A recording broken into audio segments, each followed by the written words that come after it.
क्षेत्रीय उपाध्यक्ष सत्यपाल सिंह जी, कांग्रेस को रिप्रेजेंट कर रहे हैं पूर्व जिला अध्यक्ष मृत्युंजय शर्मा, समाजवादी पार्टी को रिप्रेजेंट कर रहे हैं जिला उपाध्यक्ष अनिल गंगवार, शिक्षक संघ के नेता अनिल सिंह हम सबके बीच में है, कंप्यूटर सेंटर के संचालक और समाज सेवी सुरेंद्र पांडे भी आज की इस पर चर्चा में शामिल हैं।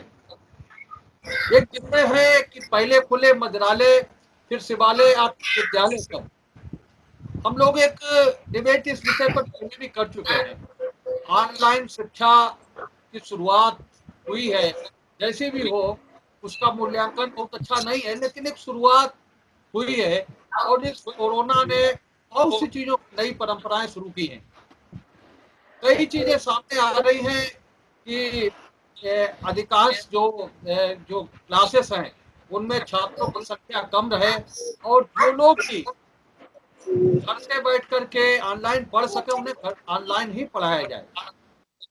एक दूसरा विषय ये भी आ रहा है कि कोर्स छोटे कर दिए जाए, सिलेबस शॉर्ट कर दिए जाए, ताकि जो व्यवधान रहा है इस लॉकडाउन का उसका असर पढ़ाई पर न दिखे और सत्र नियमित हो सके। तो इस परीक्षा पुस्तिकाओं का मूल्यांकन काफी रहा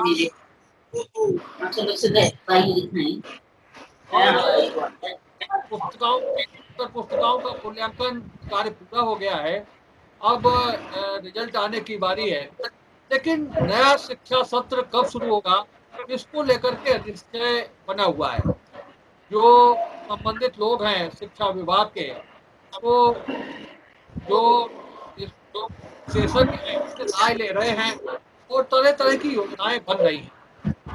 यही मुख्य रूप से है क्योंकि ऑनलाइन पढ़ाई पर ही सबसे ज्यादा जोर है, क्योंकि सोशल डिस्टेंस की स्थिति तो काफी लंबे समय तक बनी रहेगी। ये सारे जो चिकित्सीय संवर्ग के लोग हैं वो सारे लोग ये बात बता रहे हैं कि सोशल डिस्टेंस का पालन अभी बहुत लंबे समय तक हम लोगों को करना होगा। तो इस स्थिति में क्लासेस में नहीं पढ़ाया जा सकेगा, लेकिन और भी बहुत से स्वरूप हैं। नवोदय विद्यालय की पढ़ाई, कस्तूरबा विद्यालयों की पढ़ाई, मतलब ये बहुत विस्तृत रूप है। केवल इंटर कॉलेजों में या कॉन्वेंट स्कूलों में पढ़ाई का स्वरूप नहीं है, और ये पूरा स्वरूप पटरी पे आते आते तो हमें लगता है कि बहुत समय लगेगा। अनिल सिंह जी से शुरुआत करें आज की परिचर्चा का कि क्या स्थिति लग रही है कि क्या शिक्षा सत्र नियमित हो पाएगा, पढ़ाई का क्या स्वरूप बनेगा, और अभी तक जो ऑनलाइन पढ़ाई आप सबने शुरू की है उसकी क्या गति दिख रही है, कितनी इसमें सफलता मिल पा रही है? अनिल सिंह जी। शेखर जी, प्रश्न है पहले पूछना है आखिरकार कब इसका क्यों कोई बात बच्चे देश के भविष्य।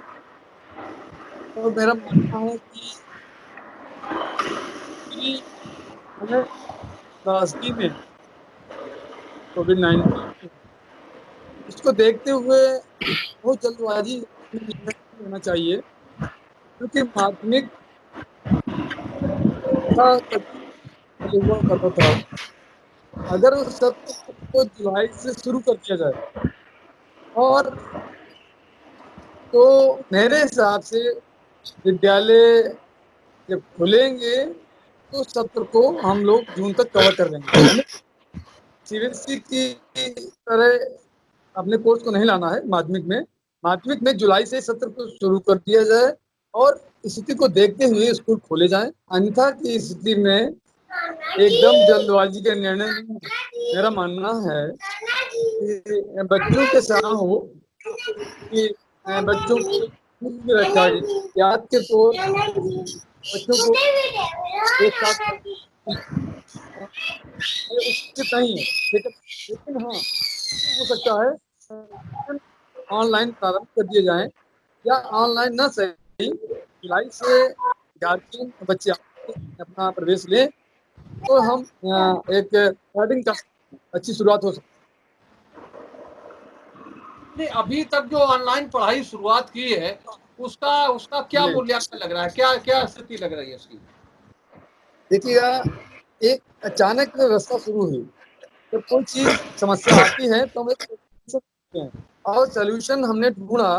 क्योंकि हमारे पास एंड्रॉयड फोन संयोग से बच्चों के पास कुछ थे, और हमने एक स्टार्टिंग की। हमारा एक प्रयास रहा है कि बच्चों को कुछ सीखने का मौका मिले। तो उसके परिणाम बहुत अच्छे तो नहीं आए कि संसाधन नहीं हमारे पास इतने हैं।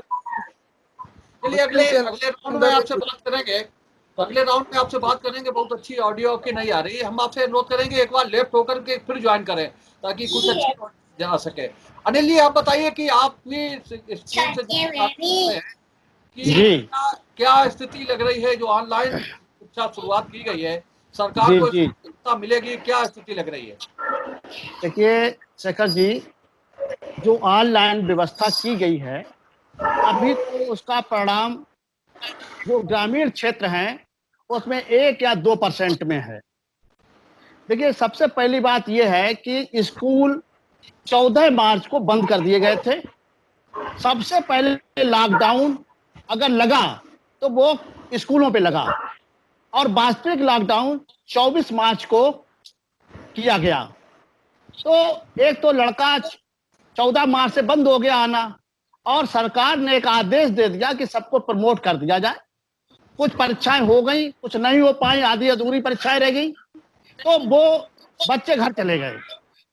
अब हमारा ये मानना है, क्योंकि मैं शिक्षा क्षेत्र से जुड़ा हुआ व्यक्ति हूं, कि जुलाई से कम लड़का अपना रिजल्ट ले ले और अगली कक्षा में अपना एडमिशन ले ले, और उसे कॉपी किताब उपलब्ध करा दी जाए, और उसे ये बताया जाए कि बेटा अब आप अपने घर पर हम जो तुम्हें भेजें उस पर आप जो है अध्ययन करो। और जैसे कुछ कक्षाएं, कुछ क्लास जूनियर हाई स्कूल चलते हैं, कुछ प्राइमरी चलते हैं, कुछ इंटर कॉलेज चलते हैं, उनका हफ्ते में एक क्लास लगाया जाए। तो उससे जो हमारी सोशल डिस्टेंसिंग की बात हो रही है वो भी बनी रहेगी, शिक्षक भी आ जाएगा। अब एक बहुत बड़ी एक समस्या है, जब अप्रैल से टीचर नहीं आ रहा है, बहुत से स्कूल ऐसे हैं जिनका आज तक ताला नहीं खुला है। तो टीचर जो वित्तहीन स्कूल हैं उनमें टीचर, प्राइमरी स्कूल में जो हमारे सामने हमारे बहुत ही अनुभवी अनिल सिंह जी बैठे हुए हैं, 2,500 से लेके और इंटर कॉलेज तक पढ़ाने वाले को 10-12 हजार रुपए से ज्यादा किसी अच्छे स्कूल में नहीं मिलते हैं।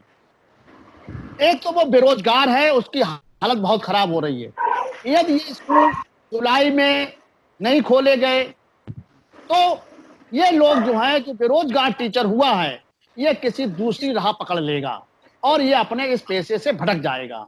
तो मेरा तो अपना ये अनुभव है कि कम से कम जुलाई में लड़के को बुक मिल जाए और उसका अगली कक्षा में प्रवेश हो जाए। स्कूल में कक्षाएं ना चलाई जाएं, लेकिन स्कूल में अध्यापक का आना जाना शुरू हो जाए और वो अपना काम शुरू कर दे। इसके बाद अब इधर रही मंत्रालय की बात और शिवालय की बात।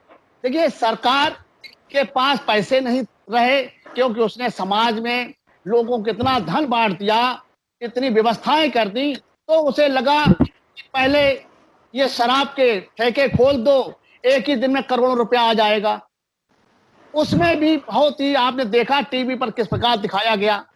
इसके बाद शिवालय, मेरा अपना मानना है कि मन चंगा तो कठौती में गंगा, क्योंकि अगर ये नहीं खुलते तो कोई ऐसी बात नहीं थी, लेकिन शिक्षा को प्रभावित करना, ये बच्चों, जो छोटे छोटे बच्चे हैं, आप समझिए ये भूल ही जाएंगे।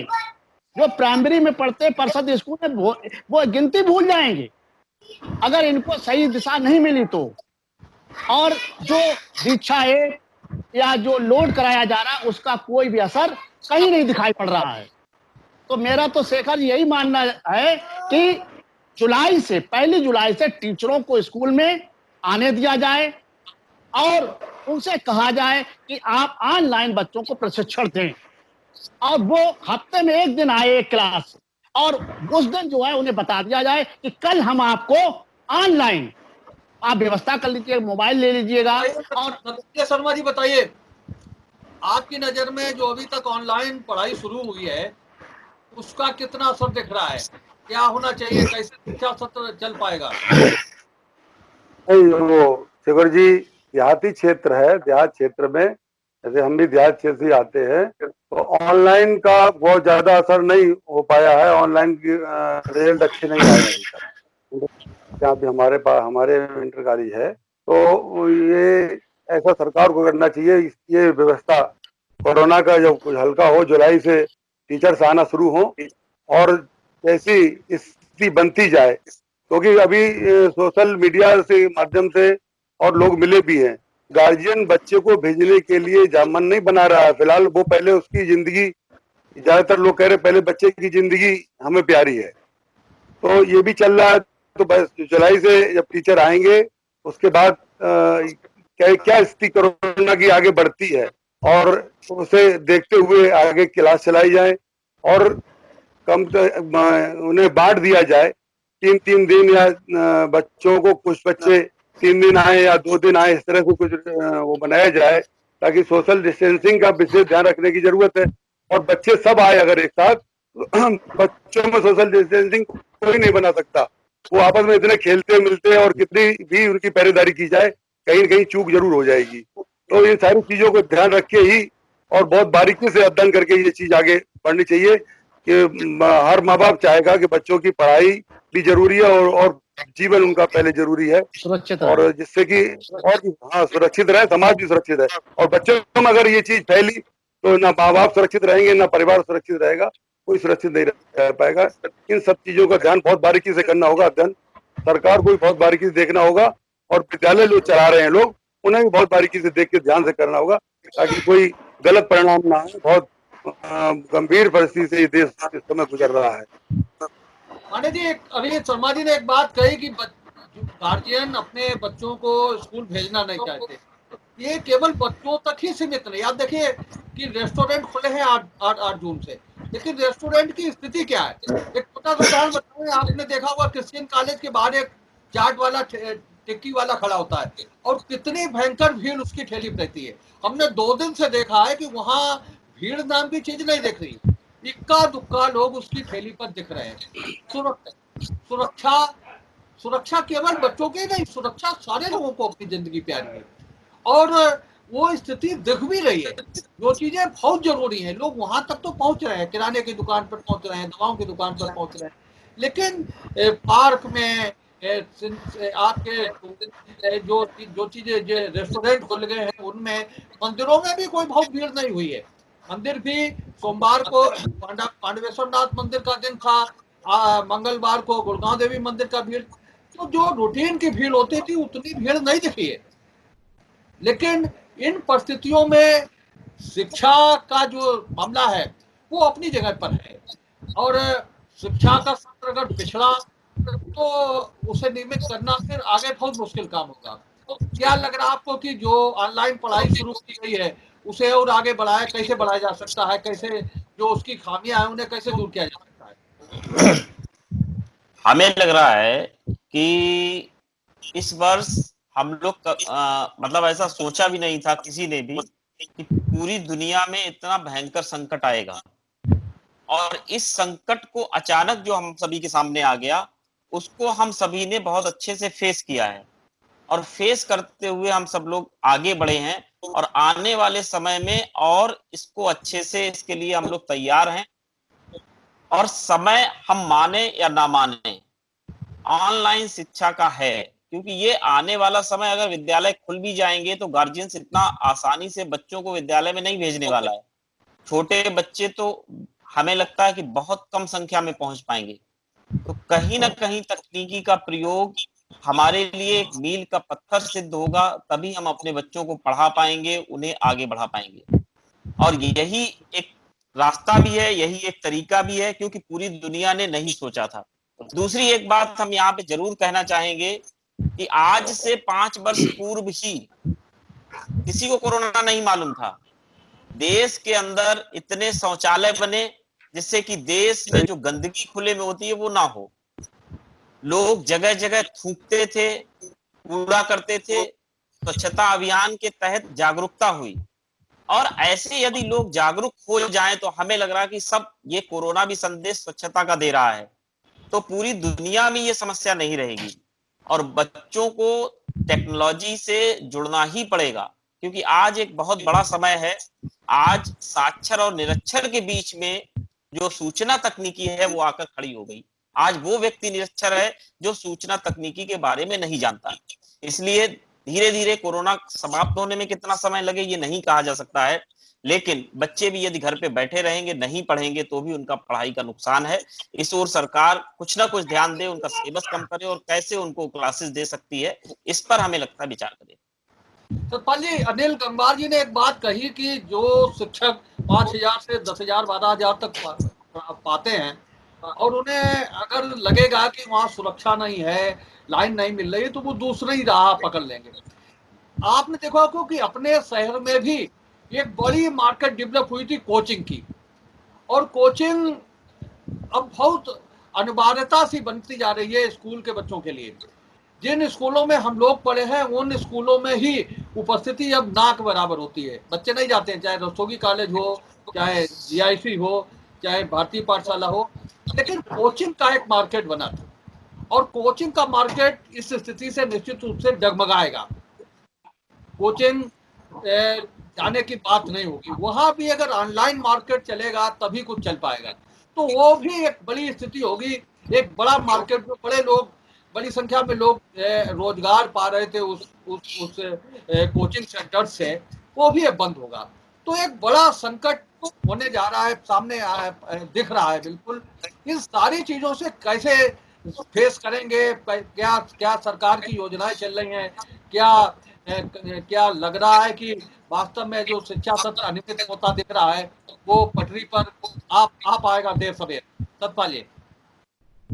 शेखर जी, एक विषय तो क्लियर हो गया मोटा मोटा कि जो सारे चारों लोगों ने यहाँ विचार व्यक्त किए हैं वो सबको इसके बारे में चिंता है।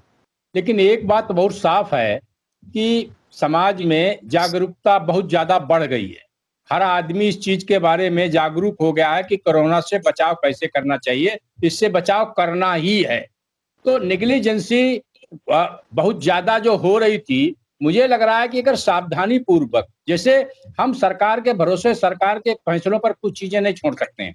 जैसे सरकार, हम कहते हैं कि सरकार कब खोलेगी, सरकार ऐसे खोले, सरकार तब खोले, 3 जुलाई में खेले, अगस्त में खोले, सितंबर में खोले, ये सरकार को फैसला करना है।